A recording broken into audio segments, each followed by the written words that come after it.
Happy Saturday, y'all. Welcome to Recap with Mac for the week of July 25th. Mac, do you want to bring us up to speed about all the lovely advocacy things that have happened this week?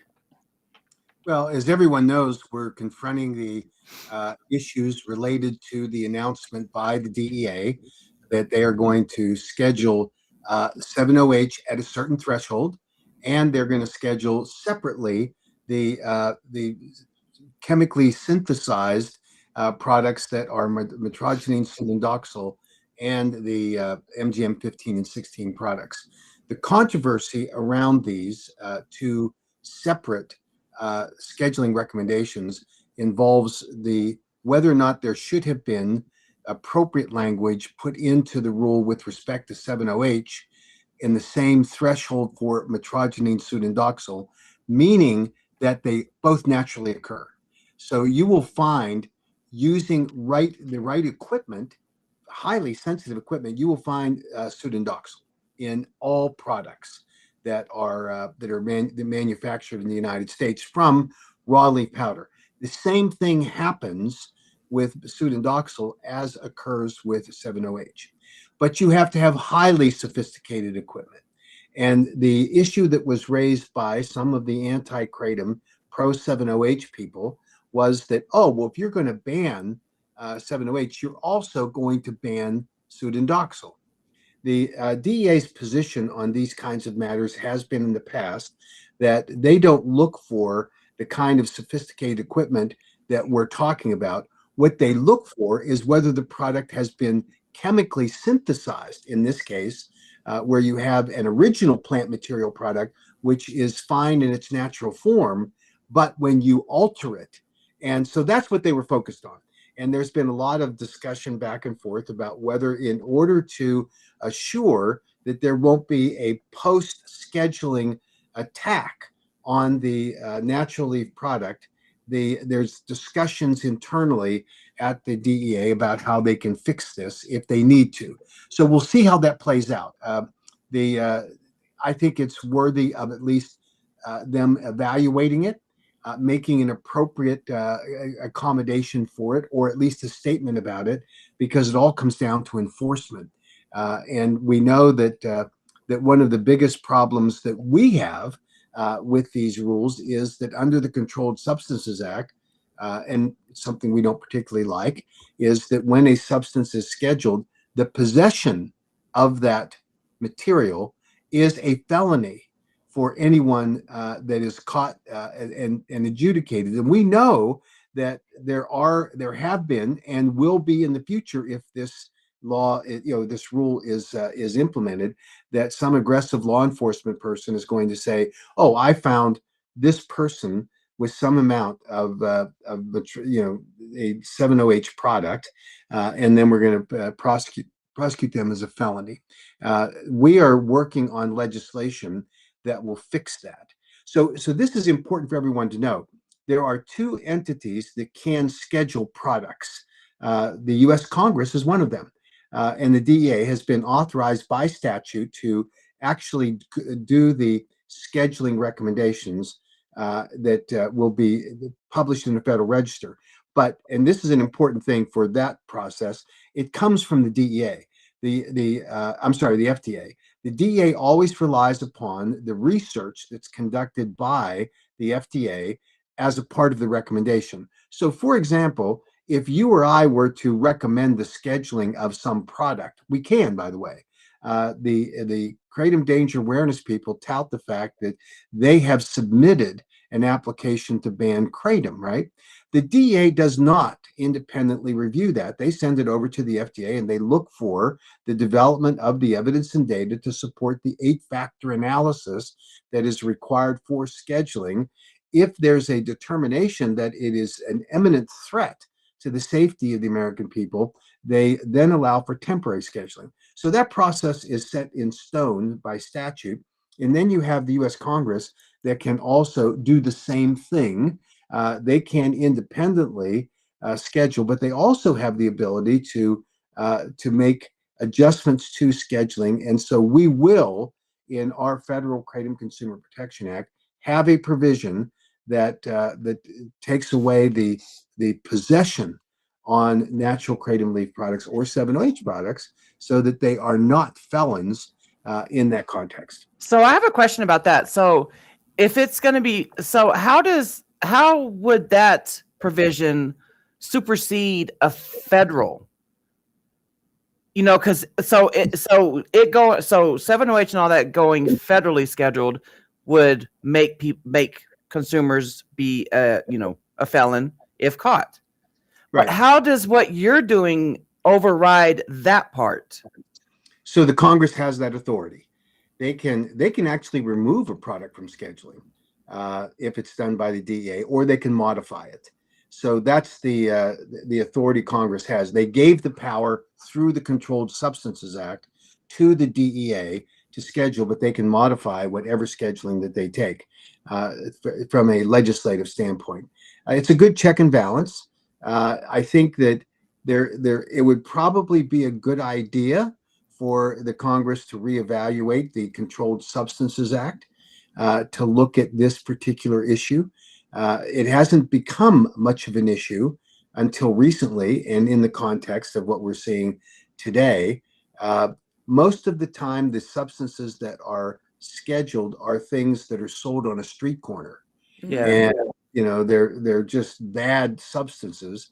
And this is a different situation where you have commercially available products that are being sold openly in convenience stores, gas stations, and 7-OH is by even their own admission a chemically manipulated substance that is not the natural substance. And in its product form, there are two signatures that are critically important. First is that you don't see any marketing for a 7-OH product to say, oh, if you take this, you'll have increased focus. You'll have a boost of energy. You see this is a therapeutic use. It's going to relieve your pain. It's going to do. And then they list all of the therapeutic categories that are appealing to people that truly are struggling with acute and chronic pain.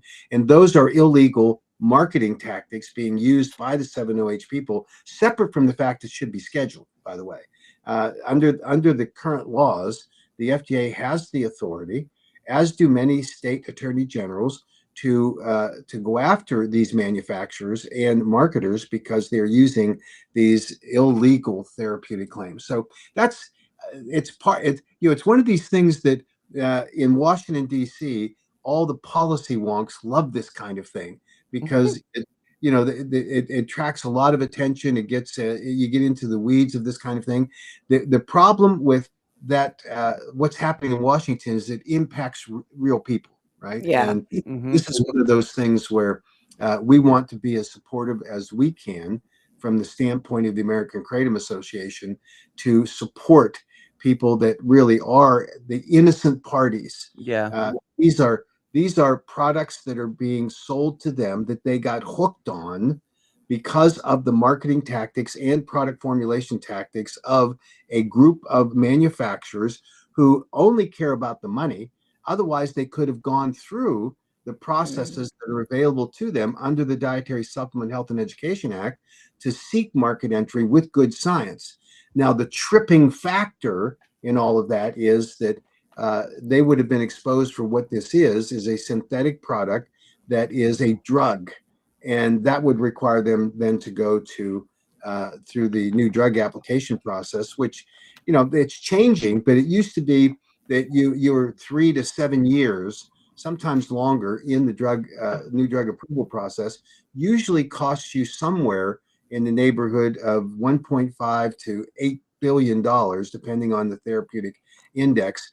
And the output of that is that in return for that investment, the drug company, gets a market exclusivity period that's relatively short, which accounts for why drug prices sometimes are very high. So this is the conundrum that the 7-OH people faced. They were chemically manipulating a product, put it on the market that has powerful signature effects of opioids, and they wanted to just call it kratom, and they did call it kratom. Yeah, they did. Yep.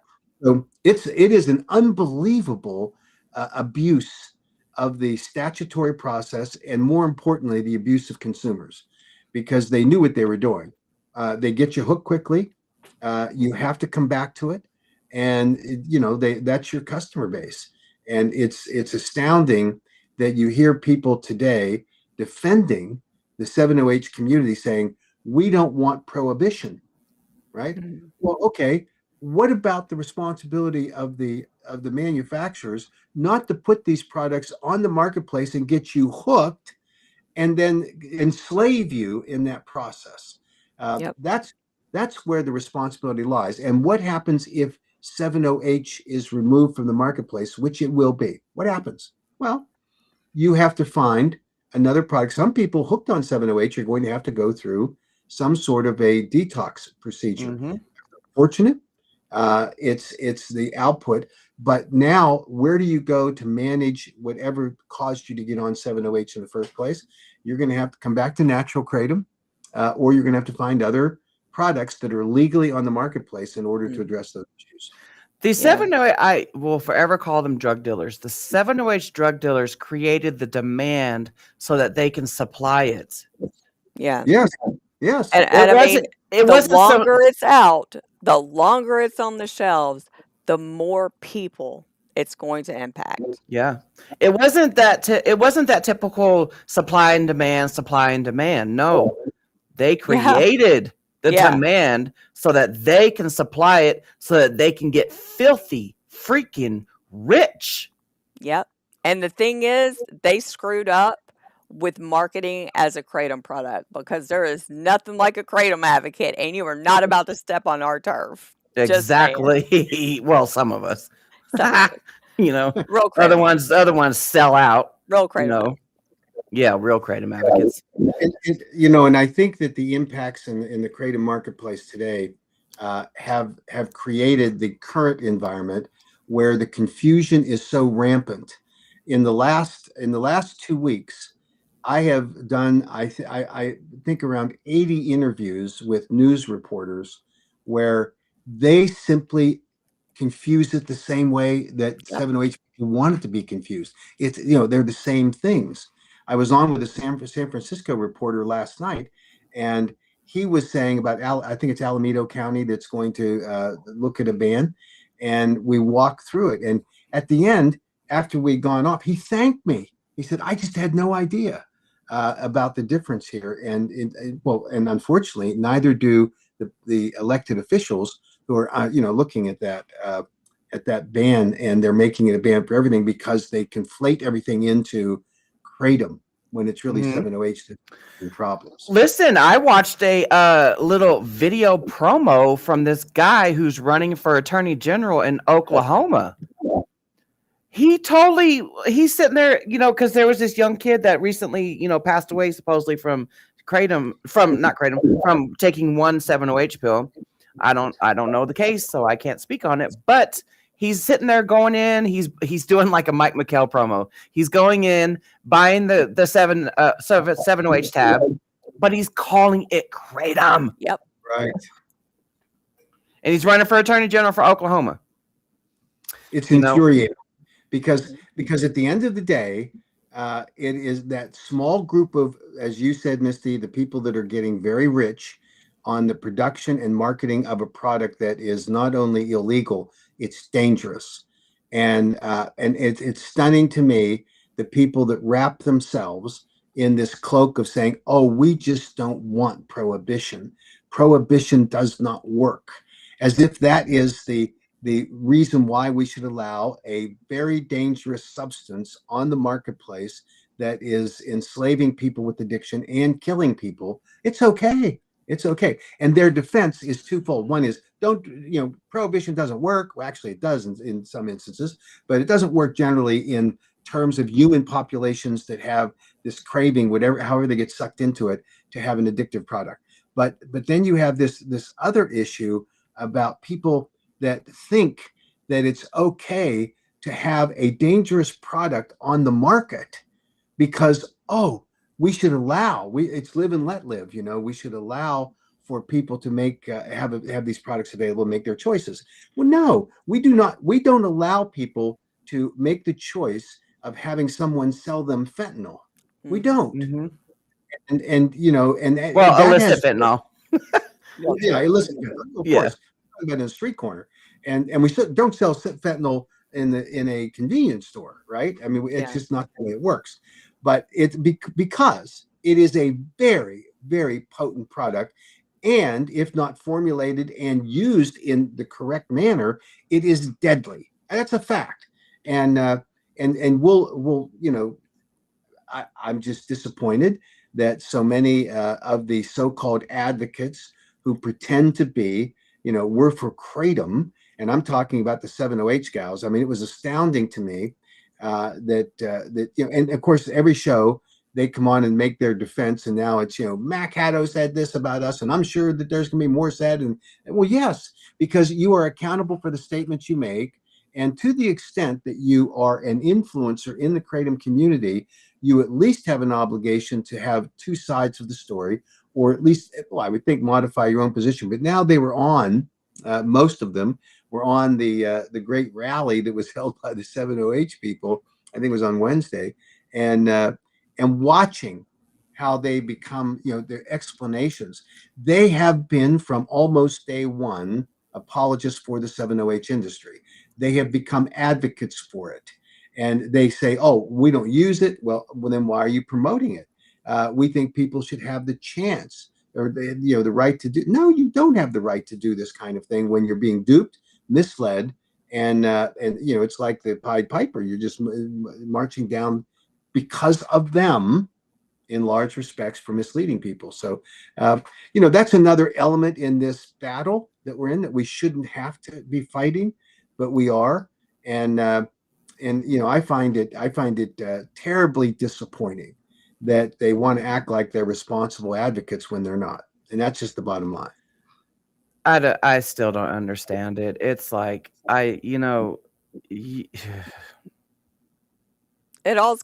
goes back to the whole actions speak louder than words. Like, Yeah. I really live by that, because a lot of people say a lot of things, but you got to pay attention to what people do. How in the heck do you advocate for what's saving you? How do you advocate for, no, I said that wrong. How do you advocate for what's tainted and taking down what is saving you? Yeah. Because Yeah. you want to go with that whole live and let live, or my body, my choice. We don't advocate for prohibition, you know. Yeah. And again, I would have no issues with it if they would have left Kratom out of it. You know, right. I would not be advocating against it, I guess is what you call it. I don't care if you want to say I'm advocating against it, so be it. I hate 7-OH. It is the reason why we're in the situation we're in a lot of states. It's why there's so much misinformation. All of the advocacy that's been done over the years is just flushed down the toilet because Dude, of the 7-OH. you know what? I was watching there's an amazing Pompeii documentary on Hulu right now. And I was watching it last night, and it got me thinking that, okay, Kratom is Pompeii. Mount Vesuvius bursted onto the scene and suffocated all of the advocacy, all of the science, all of the dedication that's been put on for the past 10 years. It came rolling down in that pyroplastic thing, you know, and suffocated it all. Yeah. And we're over here, we got our nose above the ash. We're trying to breathe here. You know? Yeah, you know, Chad, he said Kratom would still be legal in Kansas. Yes. It might even still be legal. I doubt it in Tennessee, but it didn't help our case in Tennessee with 7-OH being all over the place and people being, you know, the way they are. People spending hundreds of dollars a day on it, you know? I mean, you give something a bad name and people, that's all they hear about it. That's all legislators hear about it is, you know, Kratom's bad on the media. Everywhere you look, Kratom's bad because of 7-OH. Mhm. You know, you would have had maybe somebody say, hey, I know so-and-so. They're my cousin. They've been taking holy Kratom for years. It's fine. None of that because of 7-OH. All of it is because of 7-OH.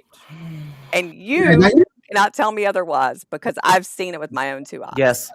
So I think that just closing the door on this issue about advocates like the Kratom gals or / 7-OH gals, they're hypocrites. That's all Yes. they are. And the hypocrisy that they're peddling is really unfortunate, because in the same way that 7-OH products misled consumers by saying we're Kratom, they're misleading advocates because they say we are Kratom. They are not. They are, without question, they are the 7-OH Pied Pipers, and shame on them. Shame on them for what they've done. Now, on the issue of how confusing this has gotten because of 7-OH, that's solely on the backs of the manufacturers. And you know, they do a lot of slick manufacturing and marketing and explanations about it.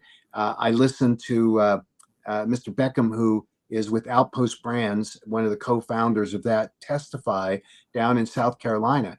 And if you closed your eyes and listened to the music he was spewing about, oh, everything's fine, it's 7-OH is already controlled in your state, and you don't have to worry about it. And it was all spinning a story that had nothing to do with reality.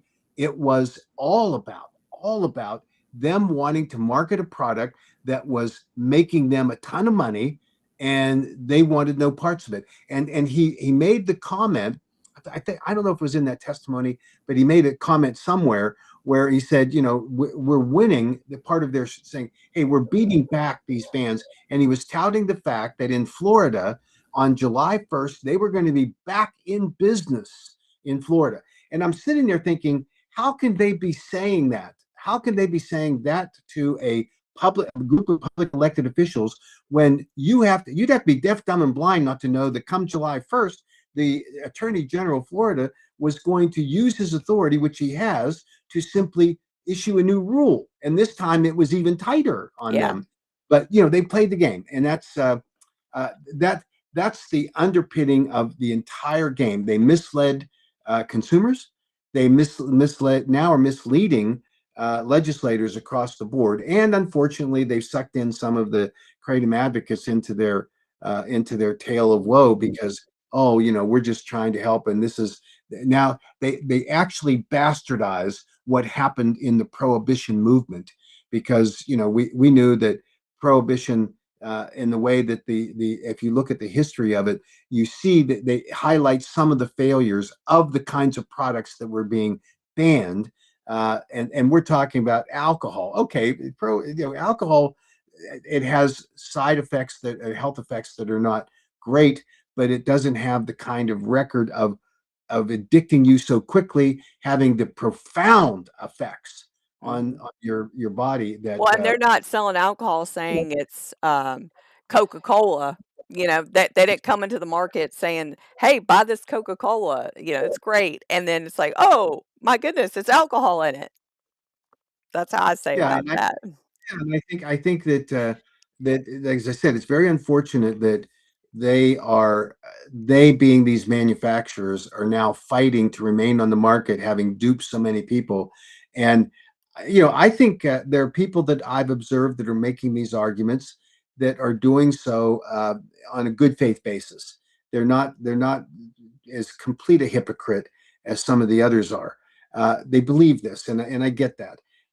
But they're also not looking at the contextual battle that we have here about how this product entered the market.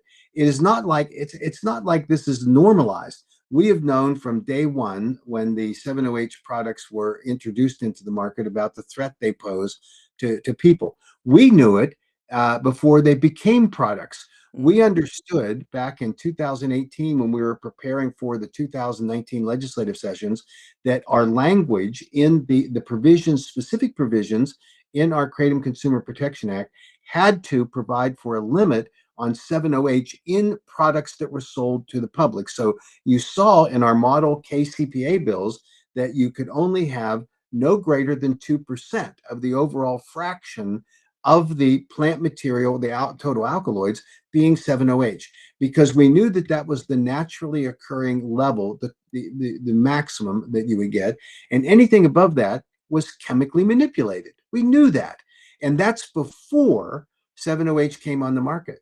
And here we have a situation where in 2021, we now know that 7-OH was test marketed, started to flow into the marketplace, big market splash in 2023.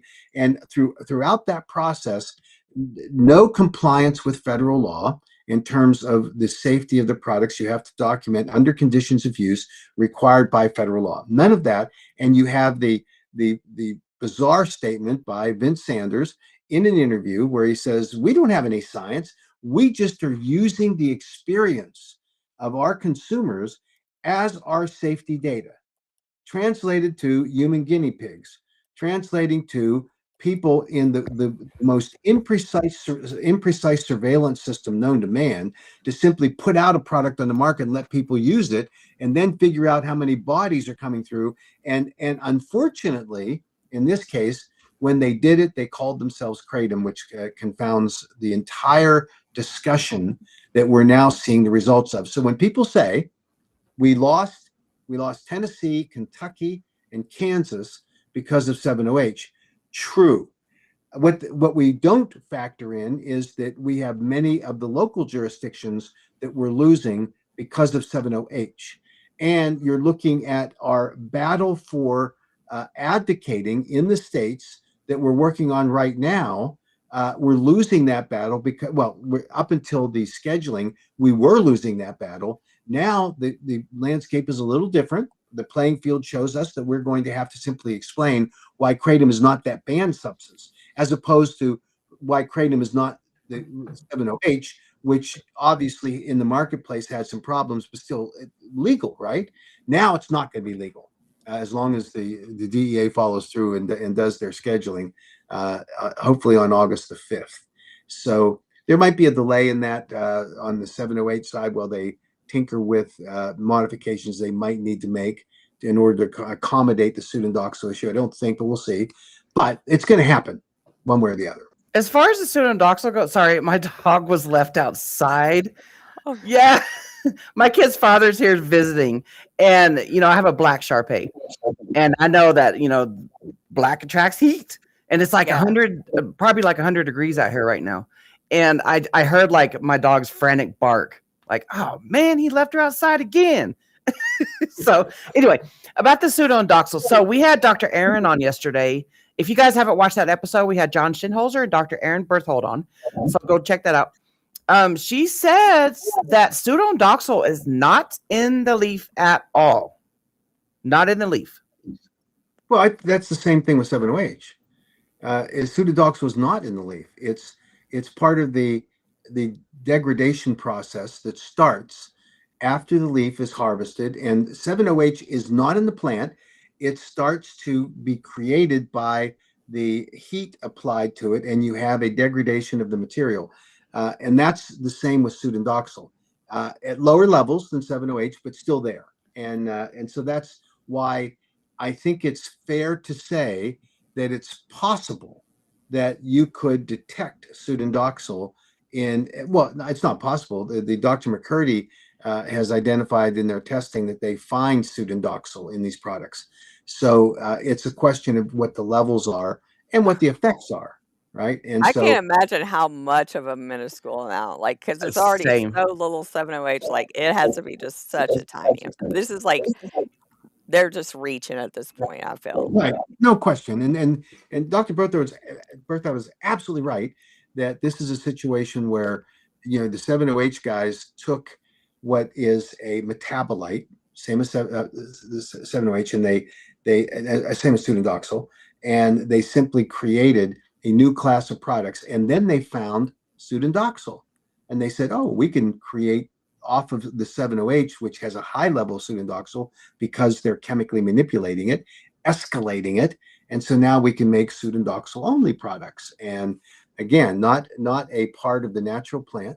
And so this is the mess that they've created.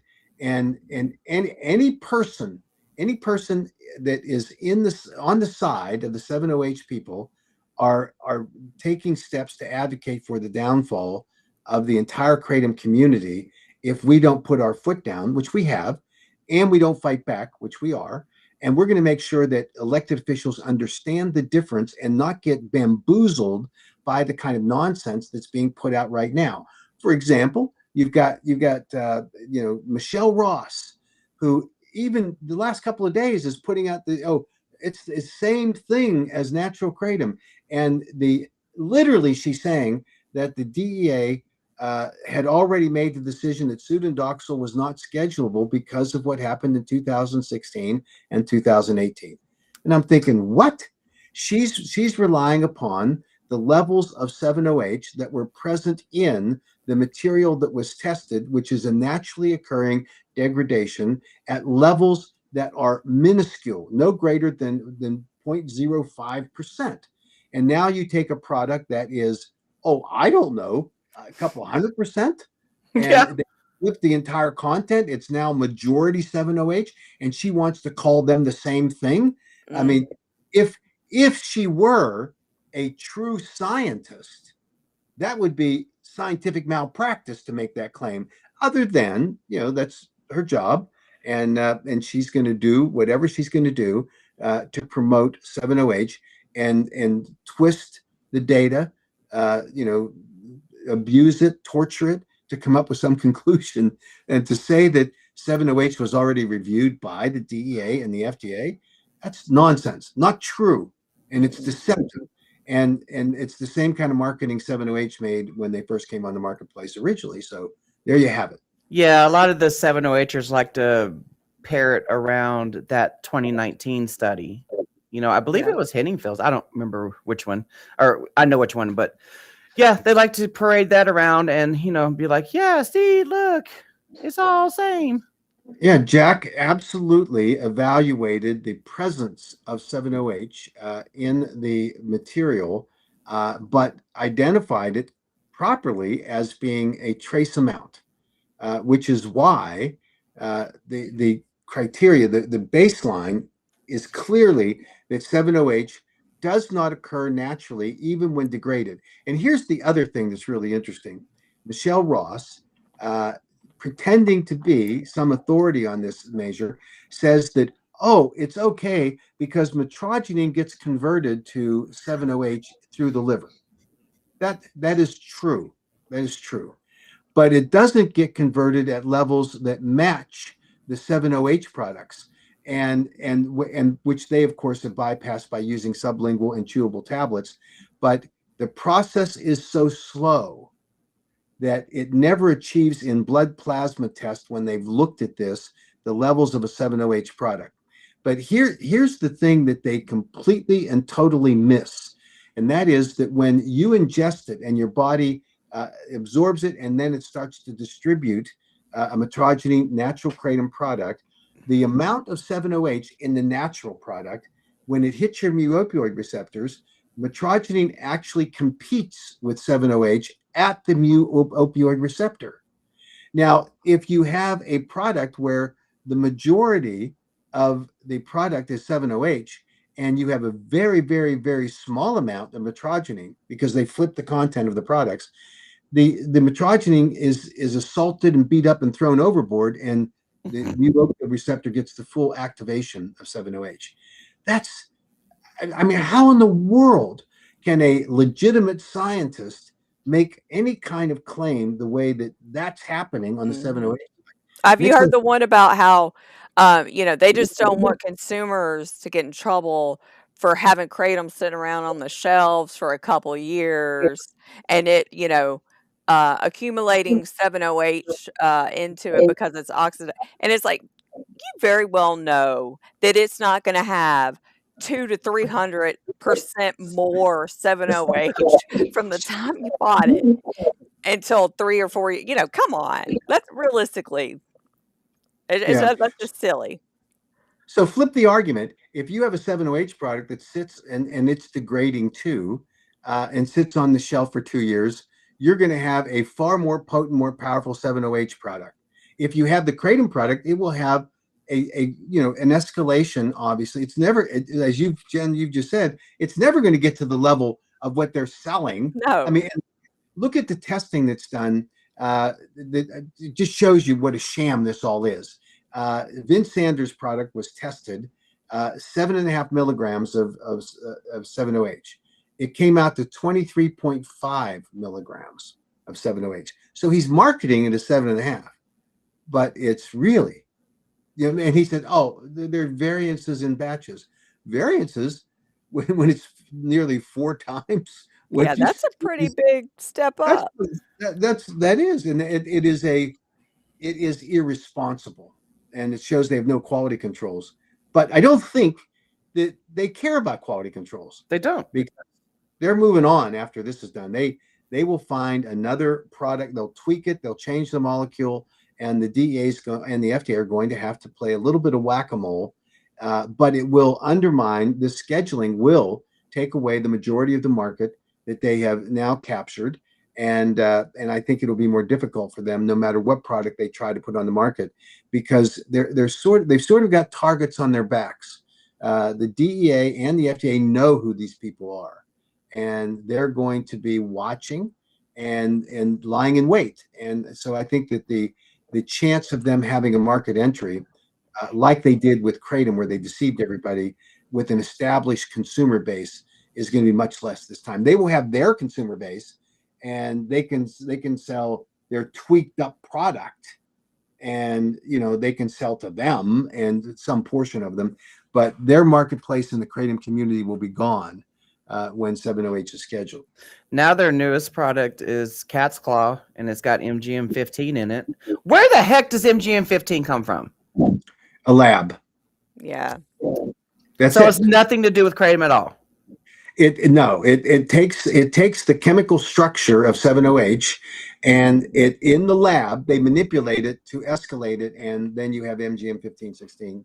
That's it. And Dr. Aaron Berthold said that MGM-15 is equivalent to fentanyl. 7-OH's binding affinity is equivalent to morphine, but MGM-15 is equivalent to fentanyl. I think she's absolutely right. So did you happen to check out Dishonest Dean's live stream from yesterday?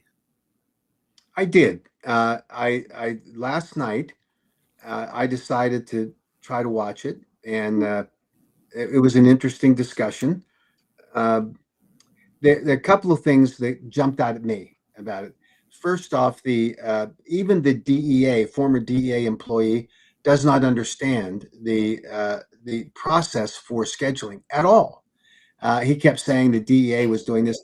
The DEA doesn't do what he was saying. Now, the headquarters doesn't do. They have a diversion control division that reviews all scheduling that is referred to them after the evaluation by the FDA. And the FDA, by the way, has a separate agreement with NIDA, where NIDA looks at the addiction liability of products, and then the FDA does more safety studies on their end. So when the DEA receives this scheduling recommendation, it has been developed for an 8-factor analysis. I don't think that the DEA guy would even understand that term. He seemed like a nice fellow, by the way, but he was not in the headquarters. He was not a person that would deal on a regular basis with these kinds of things. And then you had the former FDA employee that, he just discussed the fact that they saw reports of Kratom. And the biggest focus that he had was that in Cincinnati, they saw a arrival of Kratom products that violated the import alert. And of course, the import alert expert, Dean Francis, gets on and says, oh, it's all illegal, every product in the United States. And the way that the FDA former employee tried to explain that away is, we have authority at the port, but once it's in the United States, we don't. That's not true. And the process here, while nuanced and complicated, here's what happens. When you import Kratom into the United States under the current import alert, what you have to do is submit to the FDA a notice that you're importing the material. You quantify what it is, and it's a food product coming in for the purpose of having it then manufactured into a finished product. That product is not intended for human consumption. They make a big deal that, they mislabel it. I'm not a fan of saying, posting on the thing, it's not for human consumption. It is a technical definition of what the material is. No one is going to take that material that arrives and just distribute it to consumers. They're not going to have consumers line up to the cargo container and start handing it in. If it was 7-OH, they would. Well, yeah. Yeah. What happens, and it's just the way the process works, the importer then shows the FDA what they're bringing in. They declare it. The FDA has the opportunity to go and test it because they know it's going to be there. They know exactly when it's arriving. They've received notice from the importer. This is what happens. And then the FDA has the authority to detain the shipment, which sometimes they do for the purpose of testing. But here's the part that this FDA guy seemingly didn't understand, and certainly the expert in all things import alerts, Dean Francis, has no clue about, is that after detaining it, after the detention takes place, the FDA always releases it. Now think Yeah. about it. They release it to whom? To the importer. They release it for what purpose? To allow for the sale of that material to a manufacturer for the purpose of manufacturing a Kratom product, which is, after it has gone through the processing under good GMP practices, a finished product, which is intended for human consumption. So, I mean, again, I think this fellow seemed very nice. He just was being asked the wrong questions, or it was out of his depth in terms of the specific responsibilities he had with the FDA. And I'll tell you an interesting story. Earlier in my career, I was asked. I was retained by a company in Virginia Beach that was importing gelatin into the United States. Gelatin is used for the production of capsules, right? The FDA had an inspector show up and they tested this material and found that it had E. coli in it, right? That's bad news. Mm-hmm. So they issued an import alert on the gelatin material from that company. They red alert that company. That company was the third largest gelatin manufacturer in the world, based in India, right? So I'm retained by this company to help them with this import alert. And because they were based in India, I became their official representative in the United States. So the company shut down their entire plant in India. It's based in Vadodara, India.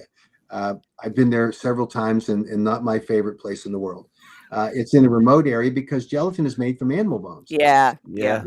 You know, they're out in an area where there's a lot of livestock, and they shut down their entire plant for 6 months, and they cleaned everything, that every surface area in the plant. They then submitted to the FDA their completed results, and they brought the FDA in for an inspection. And I had to be there for the inspection. And so they went through, they found 3 things that they wanted the company to, 2 things to change, 1 thing to improve on. At one point in the process, they had this gelatin, when it's made, comes out in little pellets. And so it goes down a conveyor belt, it drops down into another processing thing, and there's a gap about this wide. And they had someone stationed there to watch it. And if they saw an anomaly in the material, they would shut it down and they would fix it, whatever that was. The FDA did not like that gap. It was open air, right? And great. So they fixed that. They found a wastewater pipe that was 5 feet too short, that was outside of the plant perimeter, that was just dropping wastewater into a wastewater contaminant. They wanted an additional 5 feet. So they fixed that. Then there was another issue that had to do with an unsecured door that needed to have a security device on it. Not that anyone was coming in and out of that door. That would it's just the security arrangement. So all of that, 6 months, they had 2 years of batch material. So they took every batch and they had a sample of that batch that was in their library, and they went back and tested all of those batches for 2 years and could not replicate the E. coli, right? Major manufacturing facility. They had been through multiple FDA inspections before, and they could not replicate what the FDA found in the warehouse in Virginia Beach. So they said, okay, we're going to lift the import alert. And the way that works is that you do 5 shipments that are commercial grade shipments into the United States, and you have to have rigorous testing on all 5 of them. And the FDA can have their own testers for any one of those. And they usually do 2 or 3 of the 5, right? So I'm at the facility in Virginia Beach, and here comes the inspector from the FDA. and he's going to take this material and test it. And he walks in. The first thing he says is, "Oh, I remember this place." Okay, so he was the inspector that had tested the material that was found to have E. coli in the thing. So, and we're videoing this, by the way, and they knew it. I mean, we're doing it because we want to document every step of the way. And so he said, "I came with the right equipment this time." What? Huh. He said, "Oh yeah, the last time I came, I just didn't have the right stuff." He said, I had to improvise. That was the word he used, improvise. I said, "What does that mean?" So a gelatin bag, by the way, they're about 6 feet high and they're about 6 feet in diameter, big, huge, very thick plastic bags, and they're sealed, right? That's how that comes in to the United States, very large containers. He said, "Well, I didn't have the right rod that lets me from the top of the package go down and pull material from the bottom of the package, the middle, and the top, because you have to have an homogeneous testing result, right?" He said, "I didn't have that." He said, "So I called my boss and he told me, well, okay, see if you can find a scoop that you can," he said, "and get a glove that goes up to your shoulder so you reach down as far as you can." So he literally had climbed on top of these bags and had this wrapping, he kind of jerry-rigged around, improvised, I'm sorry. And so he found a way to protect any contamination from his hand up to his shoulder. And he said, and then I went down to Walmart and I bought scoops. I said, "Really?" I said, "What Walmart?" And he said, "Well, it's just down the street here, about a half a mile." I said, "Can we go there and you show me?" He said, "Sure." So we go down there. They had 18 scoops sitting on a rack, not sanitized. They were just sitting on wire racks at the Walmart. And he claimed he had bought 3 of them. So we go back to the facility and I bought all 18 of those things. So I secured them and I said, "Let's test these," right? So no problem. And guess what came back when we tested it? E. coli. E. coli. No way. I keep So- thinking like a little kid is touching those little scoops and didn't wash their hands or something. No telling. I mean, it was incredible. And this guy was taking a scoop that was contaminated with E. coli, pulling out material, putting it into his testing bag, sending it to the lab, and it came back with E. coli. 6 months of a plant being shut down, millions and millions of dollars in lost revenue, millions of dollars to do the testing and all the sanitation of the plant. And it was all because this guy had improvised with a scoop. Man. This is the FDA. Now, it turns out he was a contract inspector from the Virginia Department of Agriculture, and the FDA just contracted with him to do it. Obviously, it was wrong. The Yeah. FDA refused to issue an apology or you couldn't sue him because it was a mistake, whatever it was. So I was It was called. human error. Yeah. Yeah. And I it was bizarre, but this is what the FDA had done. And the chairman of the company asked me to come and meet him. Now, that company was a very large international company. They did a number of things, including some oil stuff. And he was in Nigeria at the time. And he asked me to come and meet him. And so I go to meet him and in Nigeria, and I walk into this conference room, and he's sitting in this very large conference room at the end of the table, and he invites me to sit down. And he said, "I understand that you have a personal relationship with the Commissioner of the Food and Drug Administration." I said, "That's true." He said, "Would you be able to get a meeting with him and deliver a letter that I would like you to deliver to him?" And I said, "Yes, I think I could do that." And I was confident I could at the time. And he said, "Well, here's the letter." And he pushed it across the table to me. And I noticed it was not sealed. He said, "I want you to read it because I want you to, know what the message is. Because when you hand it to him, there might be a reaction." And I thought, well, that was interesting. So I opened the letter, and the letter said, literally, and it was on very elegant stationery, and it was properly addressed to the commissioner. And then it said, "F you, I will never do business in the United States of America ever again." Can't blame him. I can't either. So I delivered that letter to the commissioner. We sealed it and I took it to him. And, as as funny as it was, look behind it and you see how the impact of a very, very bad decision by the FDA or process, and then not to apologize, not to provide any kind of compensation, not to Yeah. do any, wouldn't even put out a public statement that they had messed up, because that's the government, right? That's the FDA. Yeah. So you look at, I mean, that's just life in this regulated environment that we face here. And think about all of the decisions that were made by people like Scott Gottlieb and Doug Throckmorton, who was the lead guy. And what I thought was fascinating was that the FDA guy was saying, "Oh, we kept pushing up to headquarters, and they wouldn't let us go after these products." Yeah, What? he said something about they told him to stand down. I don't now. Is it possible that someone sitting in some office in some level of the FDA gets a request from a field guy, says, "I'd like to go after this kratom," and maybe they made a bad field decision and said no?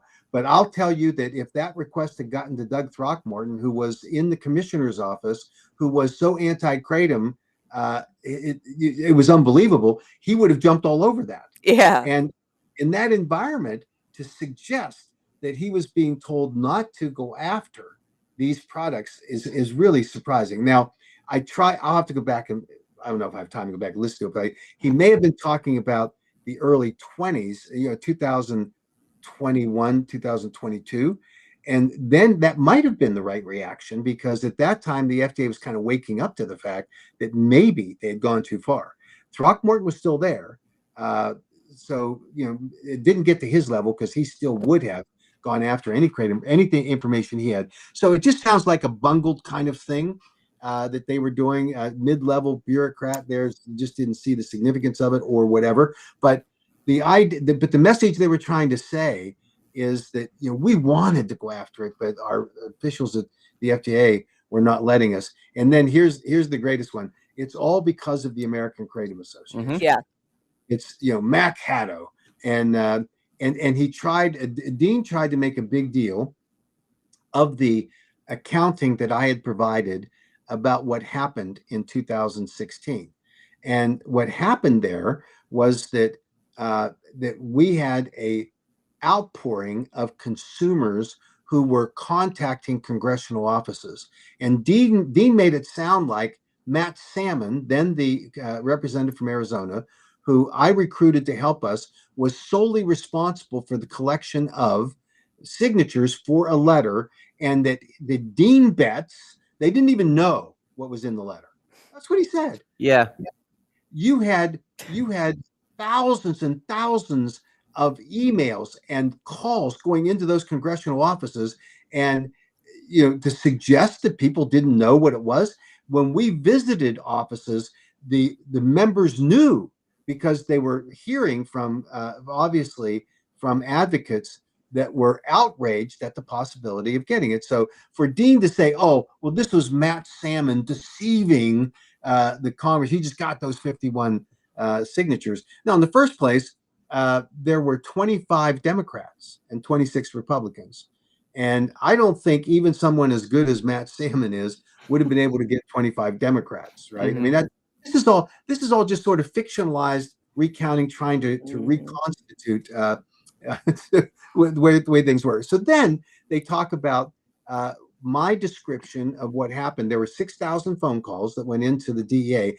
I learned that after the scheduling was removed from the Public Affairs Office of DEA, where this guy said to me, "We've never seen anything to equal it.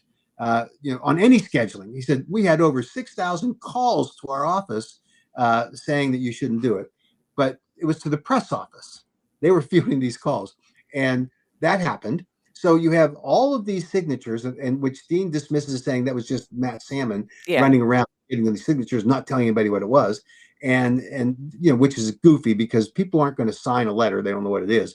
And then you have the DEA description. But here's the coup de grace. The only reason that this was successfully removed was because Orrin Hatch called the DEA administrator. And I described the circumstances. I was sitting in Hatch's office with a list of senators that I was asking him to call to see if they would sign on to the letter, right? And Hatch was going through, and he was busy, obviously, and I was taking up his time, obviously. And what I was asking him to do was to call senators, and it wasn't like, hey, this is Orrin, I want you to sign on this letter. Orrin would have to say, I have a letter, and here's what I'm doing, and here's why I'm doing it, and I'd like you to look at it, because no senator is just going to say, I'll sign on with you. And Orrin's looking through this list, and I had a long list that I wanted him to call. And he said, why don't I just call the administrator? And so he got his assistant to get the administrator on the phone, the acting minister, Rosenberg, and they had a conversation. And I'm listening to it. I couldn't hear Rosenberg. I could hear Hatch. Hatch explained that, he has been the champion of dietary and botanical supplements for decades at that point, and that the FDA has had a bias against these products for decades, and that was what prompted the passage of the Dietary Supplement Health and Education Act. He's explaining this to Rosenberg, and he said, and you've got people out there who are using kratom safely, and the nonsense that the FDA has cooked up is inaccurate, wrong. And by the way, that was proven later by Dr. Joie to conclude that, but that was 2 years later. Hatch was just describing based on what he had observed in his experience with the FDA and their bias against these products. And then he said, I'm going to tell you, if you ban kratom, and he did disclose that Orrin said to him, I am a consumer of kratom, and I'm telling you that it's safe.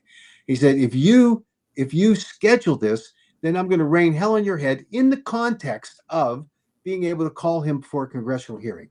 Now, Dean made a big deal of that. Oh, Hatch said he was going to rain hell on his head. When I was the chief of staff at HHS, I fielded dozens of calls every year from irate members of Congress threatening everything under the sun. They were going to pull money. They were going to come and do an investigation. This is just what happens in the process. And I'm sitting on the other end of these tirades by members of Congress, and I react by taking appropriate action. If they're right, we investigate, we make the correction. If they're wrong, we tell them, sorry, do what you're going to do. And this went on and on and on all the time. And as I sit here, I'll bet if we had the ability to look at the number of calls made by a member of Congress, either the House or the Senate, to a bureaucrat that were mad, it would number in the thousands of thousands. And the idea that Dean Francis, and maybe he just doesn't understand the process, would make such a big deal of the fact that Orrin Hatch said to the administrator, if you don't withdraw this scheduling, then I'm going to rain hell on your head, in a congressional hearing to examine why he did or didn't do what he was being asked to do. That's the way. It's something about the checks and balances.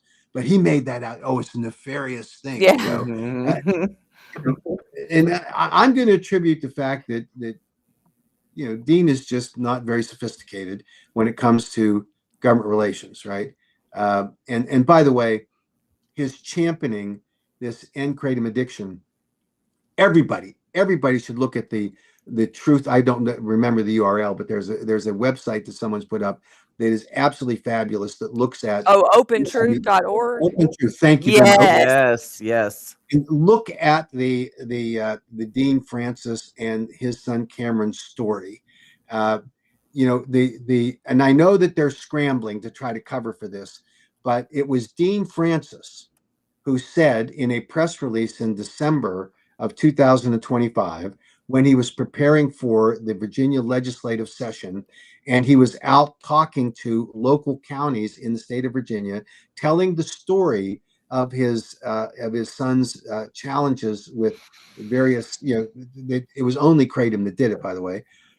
He's the one that he absolutely said, oh, the reason that the industry doesn't like his story, it had nothing to do with any of these extracts or liquids. What? You look at what the story really is, that in fact it did. And by the way, the fact that he would say that was misleading on its face. He's never corrected it, that I know.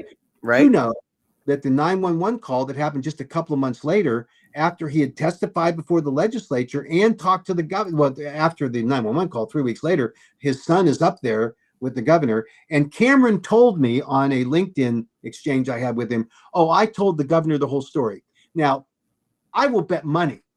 I'll bet money that there's no way that's true, that he didn't go in there and say, hey, and here's the truth. Alcohol was a real problem for me, so I tried to use kratom. They flipped that. They say kratom led to alcohol. That's not true. You look at that open truth thing. There's the documents, the videos are there from his arrest. I mean, he declares to the cops he's an alcoholic. This is craziness for him to say this. But then you look at the journey, and then all of a sudden, it's all the natural leaf stuff suddenly goes away because he's talking about 7-OH.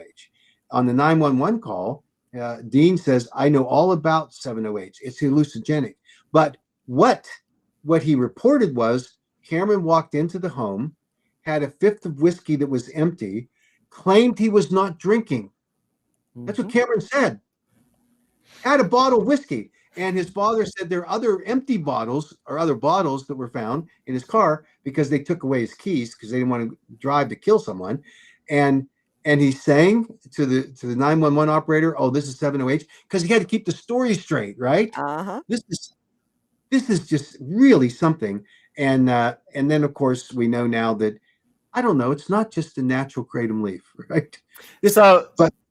I was gonna say, Cameron, I've read the exchange too, and Cameron's whole argument is he started off with the leaf, then graduated to the extracts, and then graduated to 7-OH. So yes, leaf is to blame. Like what? Well, and if you look at the opentruth.org, addiction is to blame. Yeah, and it's tragic, no question about that. Why this then fuels this kind of effort and crusade by a father who's just trying to, in his view, protect his son, but he's going after the wrong target. Yeah. And this is unfortunate. It's like they take the story and we all know this is not Dean and Cameron. We know that addicts lie. Mm-hmm. Yeah. And it's just a fact of life. And part of the addressing addiction issues is to get over that lie. And they counsel people, well, you can't continue to lie to everyone that's trying to help you about why you're really in this state that you're in. And part of the detox and the treatment is all part of that. And, there's fascinating information about going back to Dean and Cameron that are inconsistent with the claims that Dean is trying to make now with respect to Cameron's experiences. And if someone says they'll pay money to hear the 911 call, it's up on the Open Truth. Yeah, it's in that link. It's kind of hard to hear. It's kind of hard to hear because the background noise, but you could definitely make out everything that they're saying. It's insane. This is a crazy good website. It is. I know when Matthew Davenport first happened is when I first knew about the site or whatever. But they have really just kept adding to it, so it's good, real good. Yeah, and it'll be interesting to see how this comes out in the end, where whatever Dean Cameron ends up doing, because he's now sucking in other people into his crusade that think that what he's saying is true about Cameron's experience. This is all about natural kratom leaf products. Cameron has never explained what other substances that he's involved in. He now acknowledges, previously had not, that he went to Mexico for a detox program that involved the use of a substance that has nothing to do with kratom or 7-OH. Ibogaine. There are people that are saying that he has accessed other products that deal with psychedelic mushrooms and that kind of thing. This isn't natural leaf kratom. And part of this experience is that a father has to understand that your kid may not be giving you the entire truth. We struggled with my oldest son, and it got to the point where I knew that he was not telling me the truth when his lips were moving, and I had to check everything that he was doing. And he had some real struggles, and it impacted our family dramatically, and we had to be aggressive about it. And it's painful, but if I believed everything that kid said to me, if I believed it, I'd be off in La La Land. Right? That's your adopted son, right? Yeah. I didn't even know you had adopted kids. Are all your kids adopted? Oh, no. That was an unusual circumstance that we Oh, confirmed early in this was actually my sister's son, and okay. and she had for a variety of problems on her own had abandoned him, and we ended up babysitting him for what we thought was a weekend that turned into a year and a half. And as he was growing up, he was calling us mom and dad at that point, and so we made a decision to adopt him, and it not knowing obviously the challenges that would come from that. And but we did our best with him. But again, if we believed everything, and we Yeah. had counseling programs, and the counselors told us, don't believe him. He's gonna. It's Yeah. just his perception. He's gonna. At the end of the day, all we can do is the best we can do as parents. And, at some point, you just got to, let them go. And you And can't believe everything. You can't keep sticking up for them. You got to let them, and I think that's, Cameron's a 30-year-old adult. yeah, yeah. And at some point it's accountability, and Dean is just, I get it. I get the instinct that a parent has. You want to protect your kid. Hmm. That's great, but there has to be accuracy, truthfulness, because what they're doing now is misleading people Yeah. into thinking that this was just natural leaf kratom, and they're scrambling now to try to explain. Now the facts have come out, and what they're interesting, I saw that one of the responses was, well, that thing is not accurate. Whether or not the opentruth.org is completely 100% accurate, I don't know, but someone needs to explain specifically what's wrong. When you have a body camera footage from a police officer that shows that he was being arrested for a DUI, and it was because of open bottles of alcohol, wasn't a 7-OH or a kratom product that they found.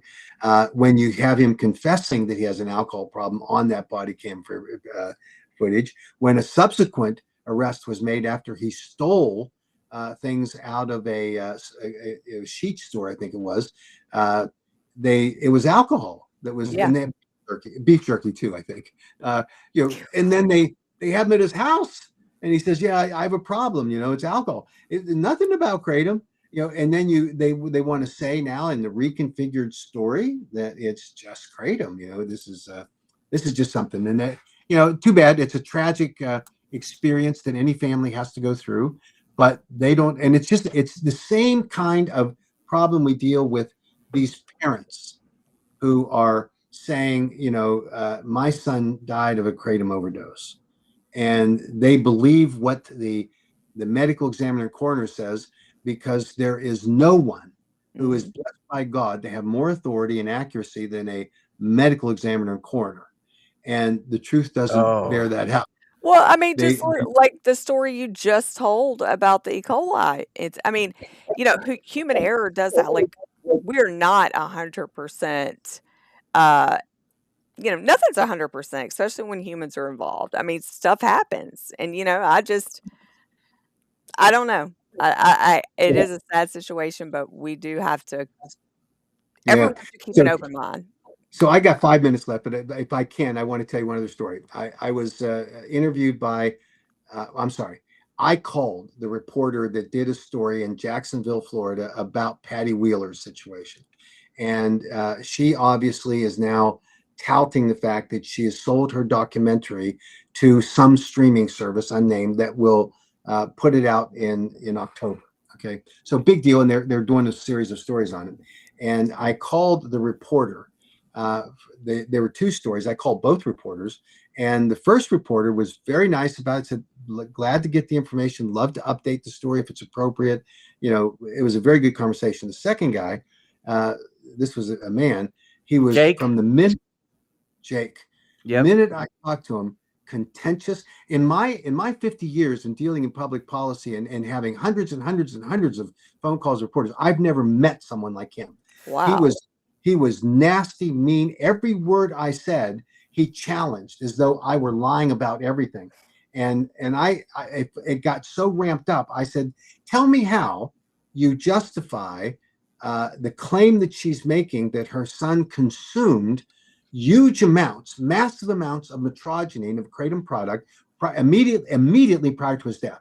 When on the tox screen, it says that the amount of metrogenine, while present, was not quantifiable. I said, that does not justify that claim. And he said, what are you talking about? He said, I have the tox screen. He said, none of the substances are quantified in the tox screen. Now that's surprising. What? I said, that isn't possible. I said, I have a document that we obtained through, and I've forgotten what Texas calls it, but it's a FOIA, a request for information. And we have it from the medical examiner. And I have a tox screen that in fact quantifies the substances that were present in his blood. And kratom was not even quantifiable, detected positive, but not quantifiable. He goes, no. He said, here, and I was driving at the time, so I didn't have the document in front of me. He said, I'll give you the record number, and you tell me if it's the same document. So when I got to the point I could pull over and pull it up on my computer, it was the same record number, right? So I sent him the entire document that I got from which includes the tox screen. And he texted me back. He obviously showed it to Patty. And do you know what Patty said? He forged it. He forged it. Oh no! Yeah, I got it on a text message. I mean, unbelievable. I'll tell you the exact word that he used. It wasn't forged. The reason why I said Jake is because some us kratom advocates went over to his ex account and was correcting him in the comments. And this is my first run in with Patty. I put your video that you did on in kratom misinformation, your autopsies video, and under that she put shaking my head. That's my first run in with Patty. And I keep posting everywhere. And when I title my video, I will say, tell the truth, Patty. Yeah, and this is really surprising that it would get to this point where she would now claim that I have doctored this document. And and now I said to Jake, I said, I came back, so how do you reconcile this? And nothing, so just crickets on Jake's end, huh? pretty interesting. So we're going to do a couple of things. First, we're going to refile a FOIA, and I want to see, because if she has a document that says that nothing was quantified, I want to see where that is, because we didn't get it. And while I was looking at the document, I found an interesting time gap. When they did the autopsy, the analyst from the medical examiner's office says in there that it was a significant amount of, whatever the right word is, a significant amount of metrogenine that was found that caused the death, or it contributed to the death. Okay. Well, the date of that autopsy analysis was whatever the date was, and then 2 weeks later you get the tox screen. So what data did she have when she was doing the analysis if she didn't have the tox screen? Yeah. How could she have concluded that there was a massive amount of metrogenine? I want to see that document, and who did it. But it was their lab that did the actual analysis, and it was dated days later. So what did she have available other than talking to the mother, right? Mm-hmm. And that's an interesting question we need to find out along the way. Now, there are lots of problems that come up, and this is part of the issue with other deaths, and it may be accountable here. Depending on when they test, there can be a redistribution that occurs, and it will significantly elevate the levels. So of anything, including kratom, metrogenine. It will elevate, not lower it. It will elevate it. It depends on where you draw the blood, right? In order to get the gold standard, it's femoral blood. But then if you want an accurate analysis of the substances, you take it in another location. But because of redistribution, time is critical. And we've seen some autopsies where they do a draw that's 2 weeks after the death, and they get this amount of metrogenine claimed to be there. That redistribution becomes very important. So we want accurate information, and as much as we find people that revere these coroners and medical examiners, I revere the truth more than that.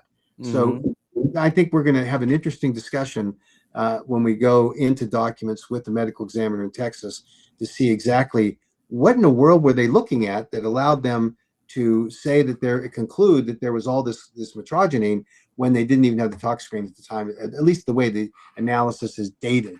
So we'll see how that works out. But I've got to run, but I'll tell you guys that I thank you for this opportunity. Lots more to discuss, I think, in the coming weeks.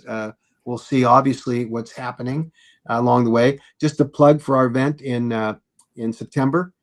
We want people to obviously participate in that. We got some exciting stuff that we're planning for that, and we're looking forward to everyone being there that's able to attend. So thank you very much for all. Thank you for giving us your time. Yeah. Honestly, you know what? We are loud and proud, Mac Daddy. Yeah. Mac Daddy. I'm not gonna say lovers, but Well, and there's been a lot of comments coming up to thank you for doing everything. So we all do appreciate you, Mac. I know it's not easy. Yeah, it's very kind, everybody. But this, you always hear this word. Well, this is a team effort.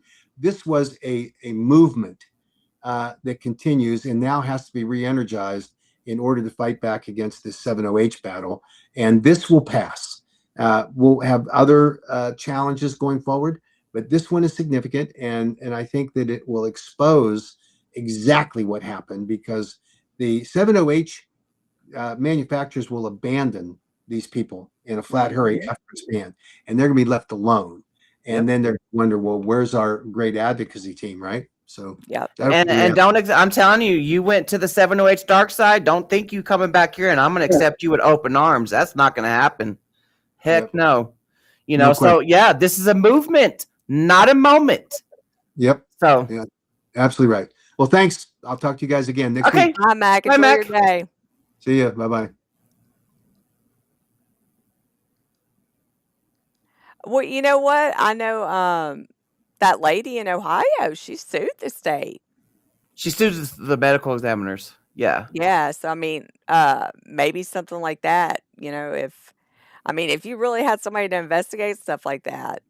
But what I think is this is the, you know, with Wheeler's case, this is another classic case of that comment. This is another classic case of kratom was found in the area. You know, kratom was found in the trash can, which supposedly her son was taking the extracts. Kratom was found in the area. You know, finding kratom on scene does not equate the cause of death. You know, it's like, it's a classic case of that. We see that a lot. You know, kratom was found on the nightstand. Kratom was found on the kitchen counter. Or just somebody saying, oh, yeah, they took kratom. Yeah.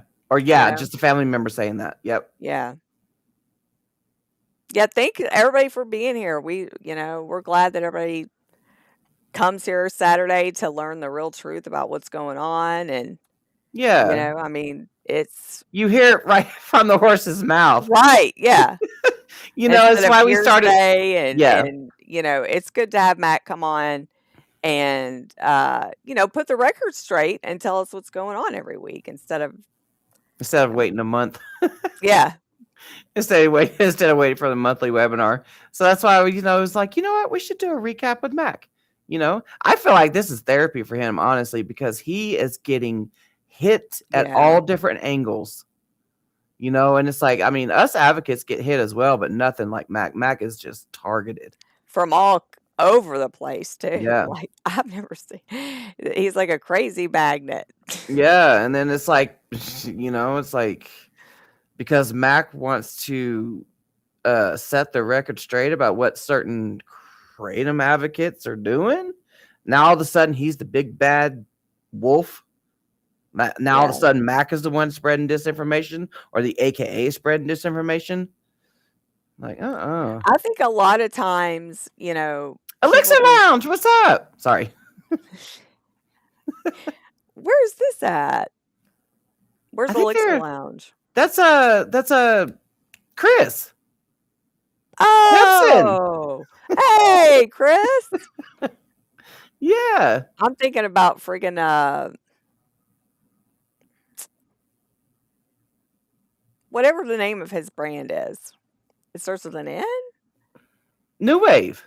New Wave. I knew it started with an N. I went completely blank at that. So No, he that's also what I was has a. thinking. He's also in the Kava space as well. That would be Yeah, so. Mac is a hero, dude. I mean, that dude has been through hell. Mm-hmm. Mm-hmm. Nice. Well, heck, I just learned something new. That's Well, I mean, what. I knew you had a kava bar. I just didn't know that was The a other thing. thing I meant to tell or ask back about was. I'm glad you Um, did too, Robin. Thank you for coming. I'm glad you're here yes, today. Robin. Thank you. I'm glad. You know what? I know. Yeah, I don't even want to say nothing. But your message to me and my message to you. Yeah, we're on the same wavelength. No, this Same is Chris wavelength. Jepson. There's two good Chris's. Yeah, there's a lot of Chris's. There's two. Well, there is a lot of Chris's. Yeah. A lot of Chris's. That's like a cool guy's name. You got Christopher from Christopher's Organics Botanical. We're not sponsoring, guys. We're not sponsoring. No. Then we have Chris from Happy Hippo. Then we got Chris from New Wave.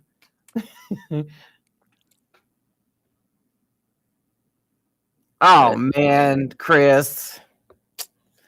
No, I want to be compensated for my time.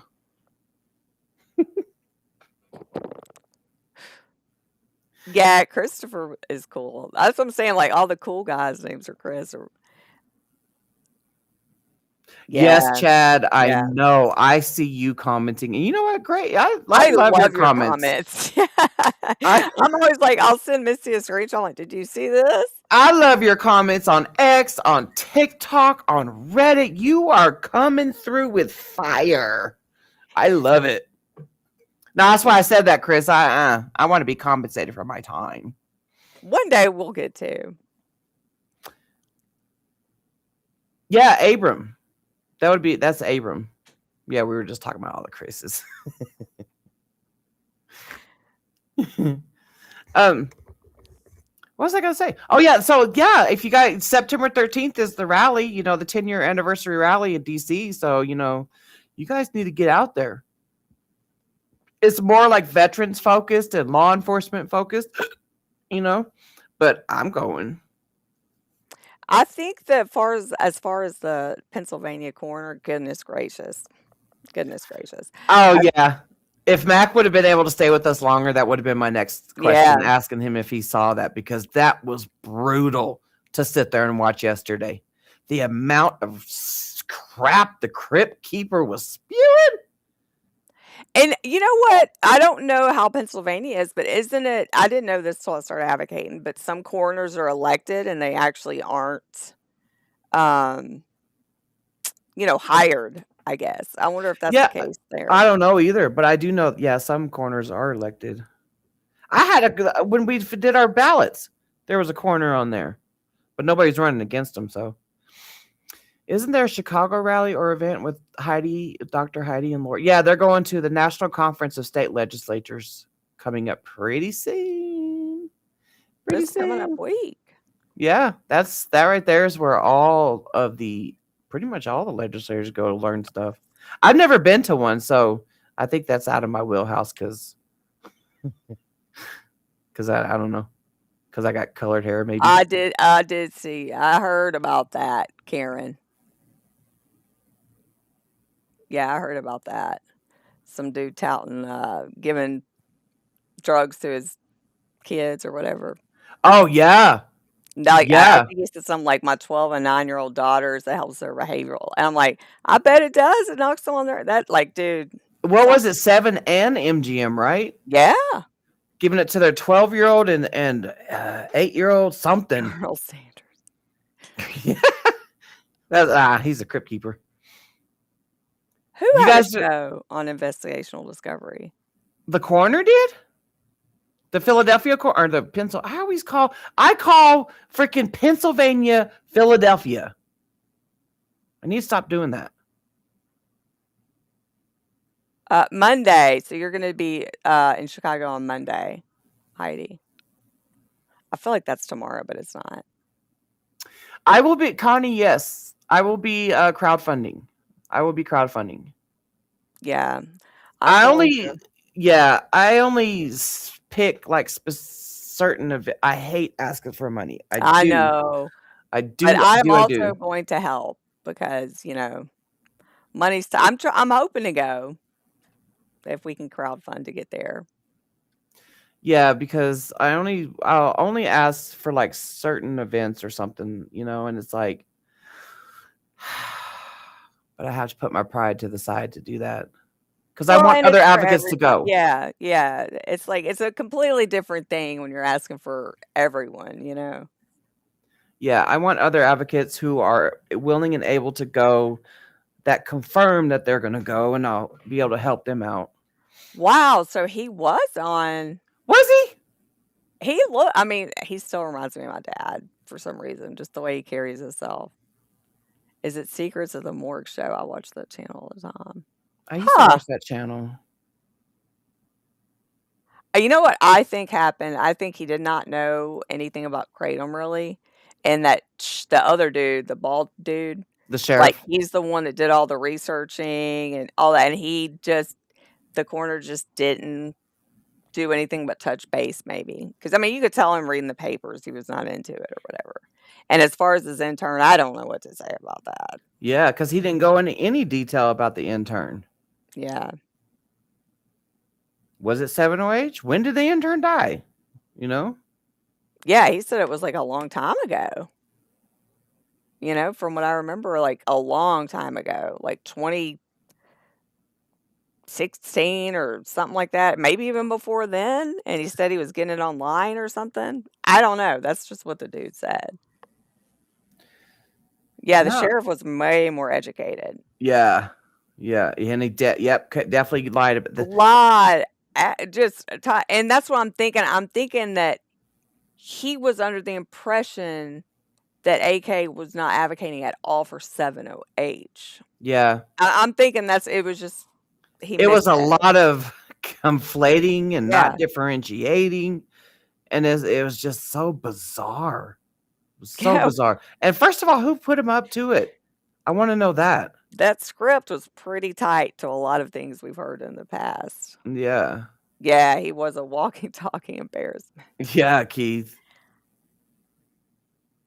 He mumbled. Did Really? he? Now we're gonna maybe we need to go rewatch it. The Coroner, I Speak for the Dead TV show. Is that what he was on?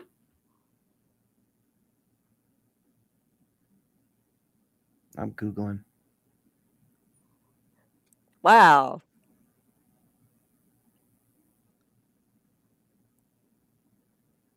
And Dave, if you're still watching, Oh my God, it's him! It is? Yes! Hold on, let me pull this up. It's him! I Speak for the Dead? Yeah, The Coroner, I Speak for the Dead. It was in 2016. You know what? And when I was watching the press conference, he kept holding up that little packet of a kratom testing kit. And I don't know. To me, it kind of looked like it was like product placement. Like it was like a little infomercial type. Let me share my screen real quick so y'all can see what this dude looks like on here. Yeah. Look at him. It's him. Like, he looks like he did say he was a professor. Wowza. Maybe that's why he's all over the place on, like, Facebook and stuff. He got a good IMDb review. So, look at that guy. But he didn't get he didn't get it right. No. So that's crazy. I would have never known that unless y'all told me. Mike said it too. The intern had other drugs in the system. We heard it clear as day. That's interesting. Yeah. I think you're right. Yeah, Chad, huh? I don't know who runs opentruth.org. Maybe they need to get up on this too. Yeah. Whoever it is. Yeah. Yeah. Go investigate this celebrity coroner. Wow. Wow. Huh. Learn something new every day because I It wouldn't was have. pretty early though. I'll be honest. Oh Like, yeah. Oh yeah. I was, barely making it. Yeah. I rolled out of bed super early. I was still in my nightgown. It's summer, like the kids are out of school, so we are, I don't sleep in, or I do sleep in as often as I can in the summer. Yeah. Plus, we have to deal with all these hearings, and it's like it really wears us out, like Yeah. mentally and emotionally. It really wears us out. We need more people testifying. Chad, you should be up in there testifying with us too. You can make time for He that. doesn't have a medical degree. Really? That's insane to me. Yeah, this Open Truth is so good. Anybody that hasn't seen it, honestly, man, Mike saying that he'd pay money to hear the 911 call. I've listened to it. Let me tell you, it is hard to listen to, but it's clear as day what's going on. It's like, Do you want to pull it up and play it real quick? That's what I was thinking. I've got Open Truth up. Y'all want to listen to the 911 call? It's kind of hard. It really is. It's got a lot of background noise, but you could hear what he's saying. Let me bring it up. Okay. Let me just share my screen here. I think so too, Dr. Heidi. Trying to restart it. Yep.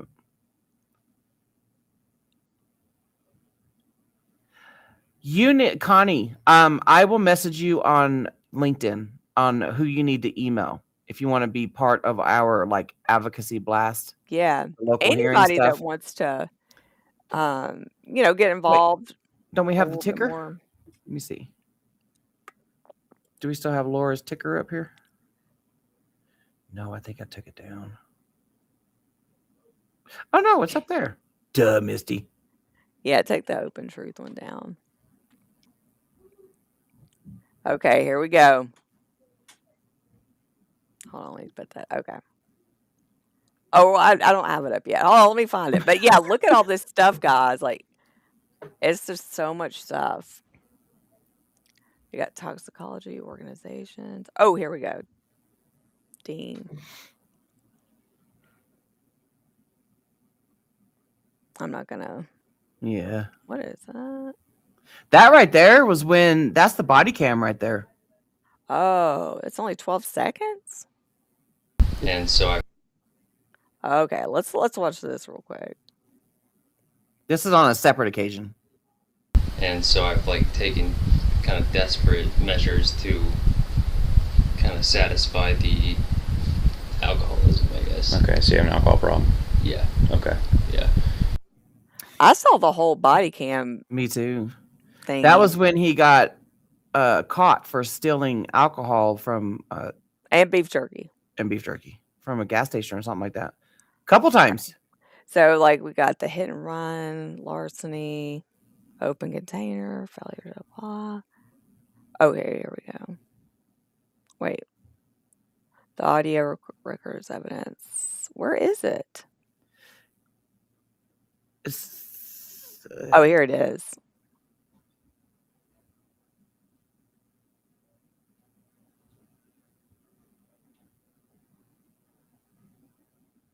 Does he have it broken up in chunks? He kept going back into the vape shops. They were like, "Hey, here's some more," and then eventually, over to the MIT or whatever other bottle, stuff that's in a bottle. Huh? Hold on. It goes into a vape shop to get whatever. I don't know. Not a good decision. This is like him talking. I know that. Hold on. If not, I think I have the thing he saved. Let me go on the link. Tap to any jump in the recording. I believe it's 708. Okay. And this is the whole thing. Alcohol. Sorry, I'm sorry. 39 seconds, April 1, 2026. 911 was emergency. 16112 Scottwood Road. Repeat that address for verification. 16112 Scottwood Road. Your phone number you're calling me from? Pardon me? Your name? Your name, exactly what's going on? We have a 30-year-old son that took something earlier. I believe it's 7-OH, and in addition to drinking some alcohol, and he is like losing his mind. He's psychotic. He's like, and I don't know what else to do. Okay. You said your son drank, and what did he take? What kind of? I believe he took 7-OH. It's a substance you can buy at a vape shop, and unfortunately, it is known to create psychosis. And he is at this moment a serious danger in our house. And I don't know what else to do but to call you. Okay, we're gonna put a call in for service and get him some help out there. What is he doing? How's he acting? He is in a rage. He can't move his car, so I took the keys. But if he drove right now, he could kill somebody. He's in a rage. He's not hurting us, but he's like, I don't know what else to expect. All right, I'll ask you a series of questions to make sure we get the right response. How old is your son? 30. Okay. Is he awake? Yes. Okay, is he breathing? Yes.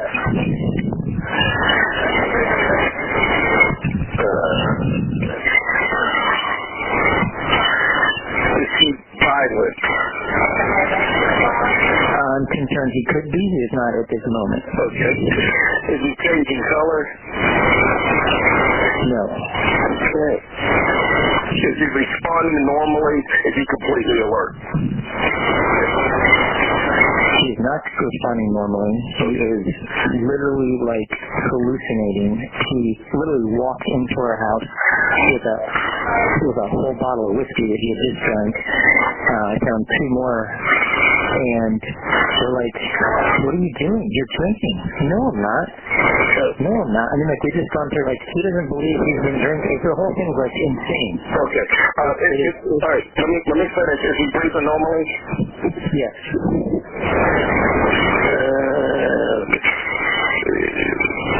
Hold on 1 second.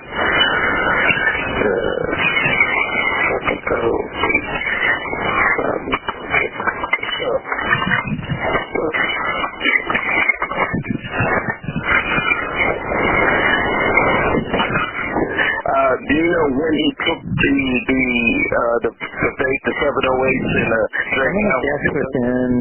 I'm going to guess within the last 2 hours. Partly it's because a friend of his called me and just got off the phone with him and said, something's wrong. Like he's messed up. He can't finish his sentence. And he walks in our door. He looks like a disaster. And then I'm like, what are you doing? What's wrong? I'm not drinking. And he's got alcohol all over him. Okay. I mean, the whole thing was bizarre. And he's in a rage, and he wanted to take his vehicle, and he can't. Now he's just... Okay. I don't know. Is there any Narcan available? No. Okay.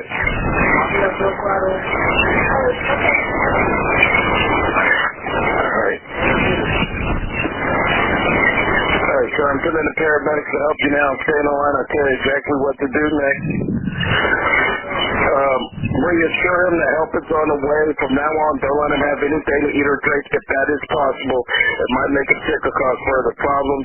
Just let him rest in a most comfortable position and wait for help to arrive. Just so you know, he doesn't want any help. Right now, he's going to resist any help. Okay, well, what we're going to do at that point is going to try to avoid any contact with him. Tell me immediately if he leaves the scene or passes out. Where is he currently at? I'm right now in a garage, but I think he is.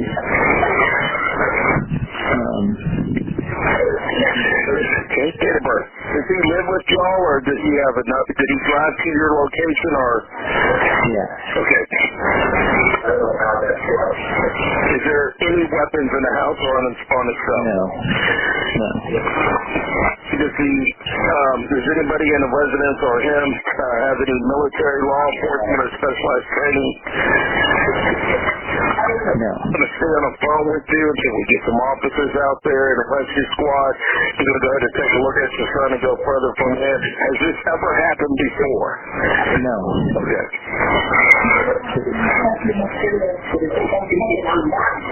Okay. Just keep me posted on what he's talking. I'm assuming that's his mother he's talking to in the background. Yeah. Okay. Because he knows you're coming, he just walked out, and he's just, right now he's just on foot. I don't know where he's going to go. Okay. I'll let you know when they mark in the area. You just let me know about him. We just want to make sure we, obviously, that I'll put yourself in danger, keep eyes on him, keep him safe, or if he leaves, to go ahead and we can update the units that are going to be responding out there, okay? Okay. It's going to help you, that's all.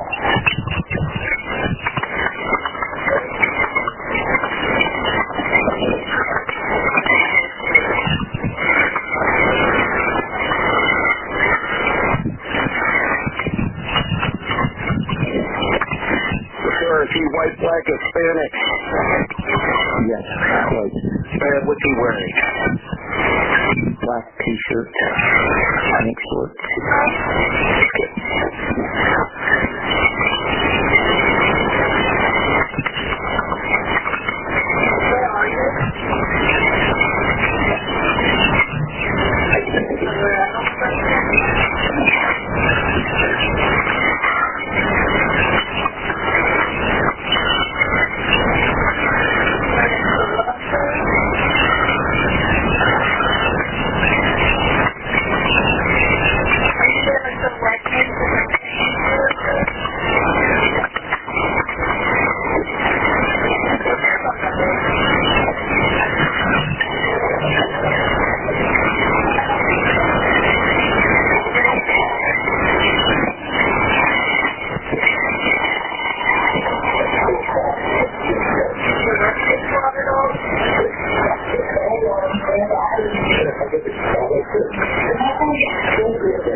We're sending the paramedics.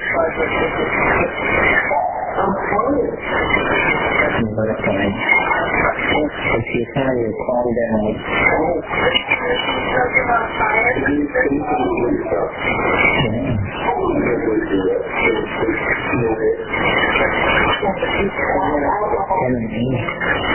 You cannot drive a vehicle to a car. It's not. Another time, you have room to last 3 hours normal. From this time we got home tonight. We just got home.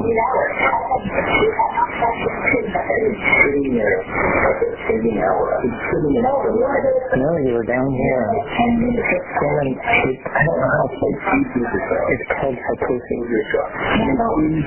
I know. It is, though. I just need everybody to know that's what's happening. It's 708. His body can't take it. His body can't because he's clean. And so what happens is very capable of creating psychosis. It happens very normally. It's not like he built up to it. He took it. But doctor warned us, if you take any, you are putting yourself at huge danger. I'm not in psychosis at all. Oh my God. Okay. I'm not in psychosis. Show us by getting calm. Okay. Maybe a family and resting. Okay. It's better just to be strict and no. They don't want to take your phone touches. That's irrational. If you leave,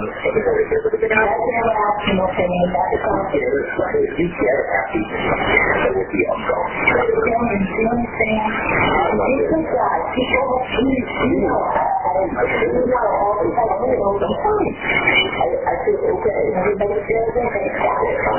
then don't be telling me I don't understand the thing. Okay, when people we're not worry about it. But you have to just go here right now. I'm not scared for that.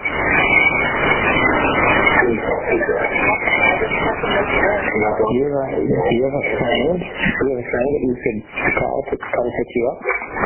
If you do that, then we can do that. I have a friend right now.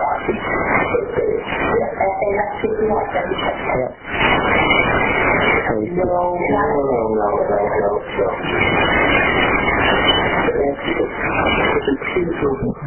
If you can tell me how to pick you up.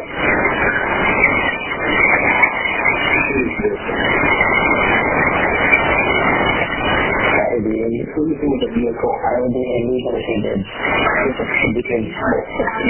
it's illegal. Cruising with the car. I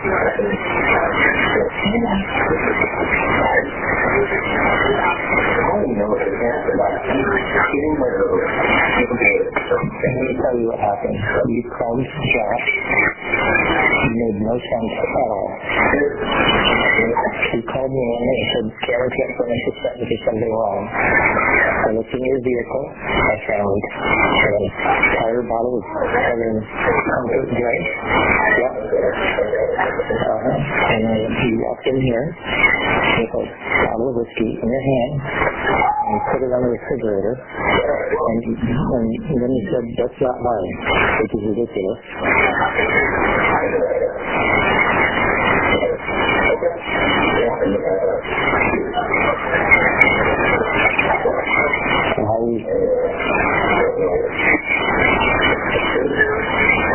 You can have someone come pick you up. It's fine.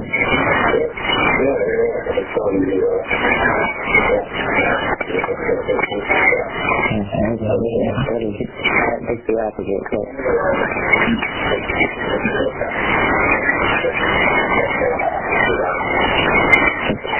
It's called psychosis.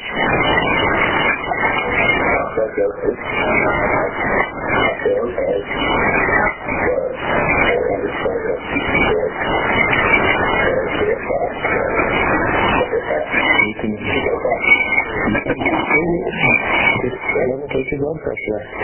Tell me okay.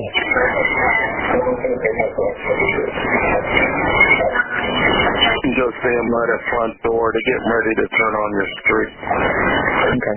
Just let me know when you see the officers, and when I get out of the vehicle, I can let you go, okay? Okay.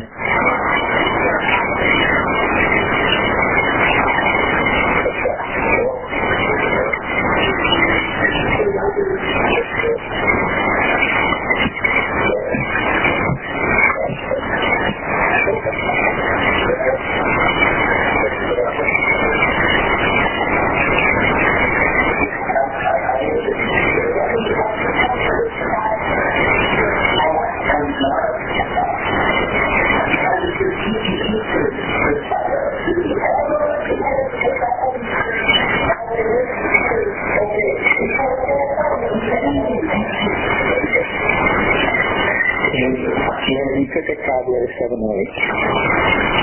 Where's that?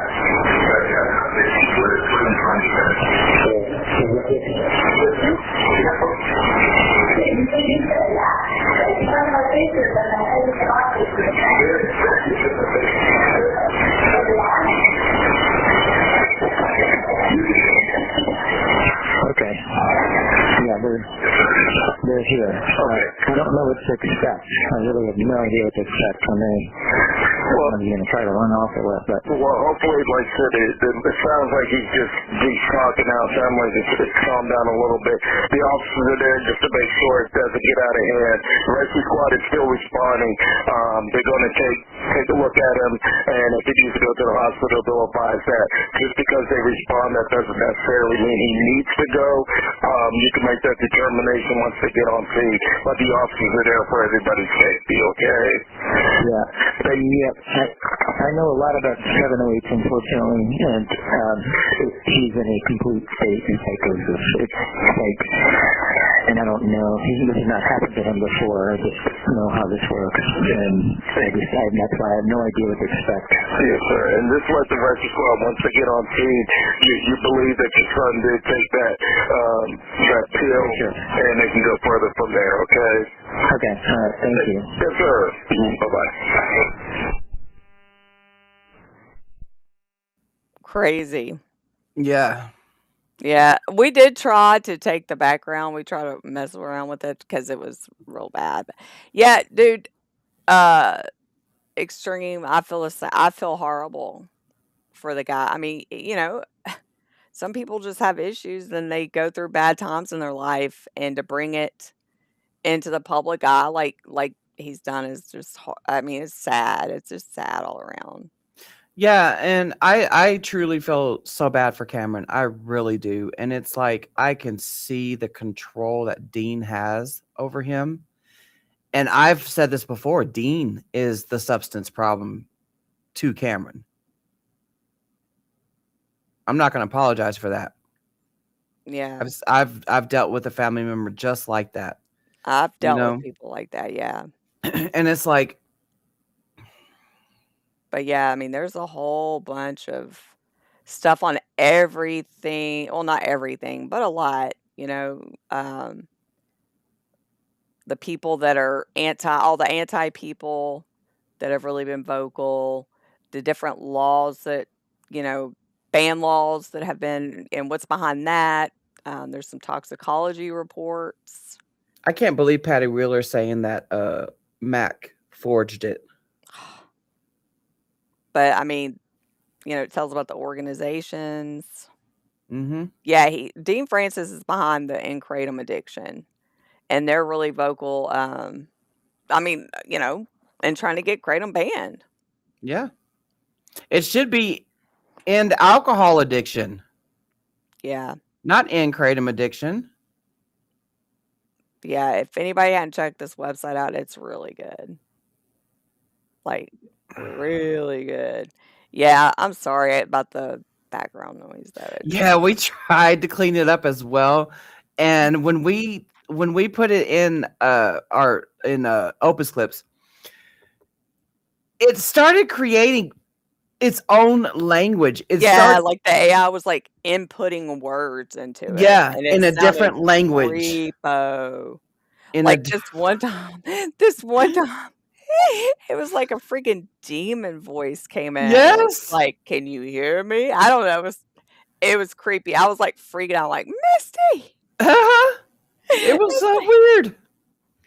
And all we did was remove the background noise. That's the only thing we did different in the Opus Clip was, remove the background noise. It just started. It was so weird. So weird. But, for him, and this happened, like this call right there happened days. April. Yeah, April the 1st, like days before he went to talk to the Virginia governor.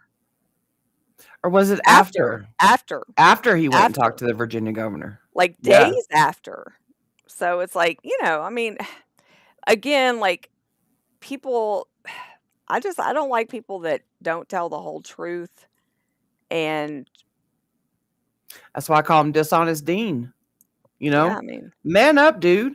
I'll respect you if you man up and be like, okay, my bad. yeah, I'd much rather somebody just admit to their wrongdoings than just keep on and double down on it. Mm-hmm. And then he went on his little rampage in Virginia, and now in Virginia, it's required to put opioid-like withdrawals on the packaging.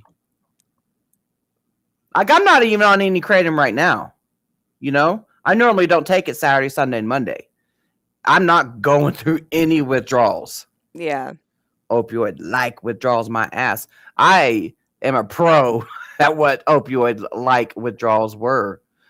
I was For 11 years straight, I was in withdrawal every single month because I ran out of my Yeah. pills early. Every single month. Yeah, been there. Oh, I don't miss those days. But yeah, that's it. I was like, wow. So everything that I don't know, and for him to just, I'm an expert at 7OH. I know all about it. You know, for him to keep on pushing the whole, you're in psychosis. And Cameron's like, no, I'm not. Yeah. It's like, dude, he's just trying. You know how people do, like narcissist people. They say something over and over again so that you think it's True. really true, and Yeah. you know, that's like playing head games and stuff. But yeah, I was surprised by the 911 call, and then the body cam footage. That was like, I feel really bad for him on that one. Yeah. I really do. Like, I don't know. Hopefully he gets his life together, and I feel like maybe that should, you know, if it were me, I would want to focus on that instead of focusing on some rampage against. Apparently, I mean, through the LinkedIn interaction I had with Cameron, like, he's actually following me on LinkedIn, you know, and I didn't follow back. I'm not going to follow you back, buddy. You know, although I would like to, you know, Cameron, if you're watching this, I would like to have you on here. I would like to talk to you, you know. But yeah, the interaction I had between him, I mean, he says he does, but I don't know. It's just, there's so many gaps in it. It reminds me of somebody that I used to know. Like, their mom was an enabler, but also at the same time, I mean, it reminds me, it has a lot of reminisces me from back in the, and I just feel, I know that, you know, I don't know. I'm not trying to talk shit about anybody's family because, dude, I know I don't have the greatest. But like I said, at the end of the day, all we can do is do the best we can. And, you know, I would never take my family issues like that into the public eye. Right. I feel like it would be more fuel for the fire. Yeah, I wonder if they argue a lot behind the scenes about that. Yeah. Like, how dare you, Dad? I would. You didn't even give me time to heal so that I could tell my story when I was ready. I mean, that's just like, I don't know. It's not cool. That's just like, you know, because I've been asked before, you know, if my kids, if you know, because my kids are adults, you know, they're 27, 25, and 21. And I've been asked before, like, can we interview them about, you know, their experience with you and your active addiction and all that stuff. And it's like, I've brought the idea up to them, but it's like, that's not something I want to force. Yeah. Like, yeah, they'll talk about it when they are ready to talk about it. That's kind of like what I can't remember where it was, but remember that guy got his kid up there on the stand to like ask about banning kratom. Like, and I'm like, that was obviously That councilman dude. Yeah. Yeah. And he's like, oh my, New Hampshire. Yeah. And he's like, oh, he's here to participate and be involved. And it's like, you just, I don't know.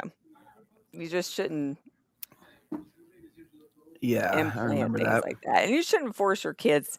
That'd be like if I was like, you know, y'all need to come with me to the legislative hearings and tell them, you know, this, and this. Yep. You know. Tracy, are you going to the rally, the September 13th rally? Sorry if you guys hear my TV. My daughter just got home. Wow. Better than that phone call. That 911 call. That was rough. Anyway, I guess we're gonna call it quits. I just Milo Kitty asked about if there's a plan for Kentucky yet. You know, I don't know. Anybody that has an election year in y'all states, I would say the best thing to do is, you know, hit up your local representatives that you have to vote for and ask them how they feel about it, if they're open for regulation, and vote for the right one. Look into it. I mean, I do know that, you know, the banning kratom itself was put off until July 1st of 2027. Yeah. But that way it gives the AKA and the advocates time for an actual legislation hearing. Yeah. So, But my thing, like here in Tennessee, it'd be silly to reach out or, get a plan in action and then come. I guess, when do they get to put in office? Like I if don't the know. election, I don't either. Maybe it's November? I don't know why I'm thinking November, but it'd be silly to, it'd be all shaken up. Bring your kid, Tracy. Bring your kid. I've seen other people say that they wouldn't be able to like get daycare or something like that. I'm like, bring them. Bring the kids. First week. Oh my God, is it y'all's first week back at school already? I feel Keith, man. I got mine's coming. I'm so sad like this time of year because I love just having the kids home. Yeah. Yeah, dude. That one lady in Tennessee, she had a little one. I'm like, bring her. Mm-hmm. We can all take turns, But I mean, depending on how old your kid is too, I would want to take a 2-year-old to Washington. Oh, 10th of September. Oh, first week of school for the rally. You'll be back at the rally. Okay. I got you. Yeah. Man, I wish we started school in September. That'd be great. All right, well, I guess we're gonna get off here, but yeah, stay tuned for anything that we might have coming up later on in Yeah. the week. Yeah. We just we'll do random lives. Saturdays have been pretty much steady, Yeah. unless Mac isn't available. But like yesterday, we did a random live with John Shinholzer and Dr. Aaron Berthold. So if y'all haven't watched that, go check that out. It was That was pretty really pretty fun. freaking cool. She's So really smart. I don't know if Aaron, if you're watching this or not, but we need to get you back on here because I guess I still got a ton more questions. Yeah. We'll do a question and answer session. I bet she does, Tracy. She knows more about the kratom than any 10-year-old. Did you see that? I love Jordan's videos. Like Yeah. I just love his kids and his wife. Like, but I think it was Hudson. He was like, yeah, it's a plant from a tree. Yeah. And I was like, he's so cute. Like, Yeah. I just love it. I love it. But yeah.